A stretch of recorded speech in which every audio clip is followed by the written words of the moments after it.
Hi, இன்னைக்கு என்ன சமையல் பார்க்கலாமா? கொதிக்க கொதிக்க சாதம் பாருங்க பா, அப்படி அவ்வளோ சூடு. இப்போ தான் இறக்கியிருக்கேன். அதுக்கப்புறம் மோர் குழம்பு. ஆனால் இன்னைக்கு தான் எதுவும் போடலை, வெறும் மோர் குழம்பு தான் இது. அப்புறம் வாழைக்காய் ஃப்ரை.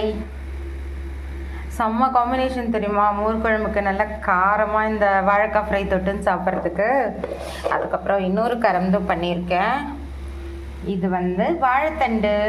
வாழைத்தண்டு யூஸ்வலாக தேங்காய் போட்டு அந்த மாதிரி தானே பண்ணுவோம். பைத்தம்பருப்பு தேங்காய் போட்டு மிளகாத்தூள் மாதிரி பண்ணுவோம்ல, அது ஒரு டேஸ்ட்டில் இருக்கும். அப்படின்னா இது உருளைக்கிழங்கெல்லாம் ஃப்ரை பண்ணுறோம்ல, அதே மாதிரி வாழைத்தண்டை கட் பண்ணி போட்டு மிளகா அப்படி உப்பு போட்டு அப்படியே ஃப்ரை பண்ணி எடுக்கிறது. இது செம்ம டேஸ்ட்டாக இருக்கும். அப்படியே உருளைக்கிழங்கு சாப்பிட்ற மாதிரியே இருக்கும். டேஸ்ட் நல்லா கருக்கு மருக்கு.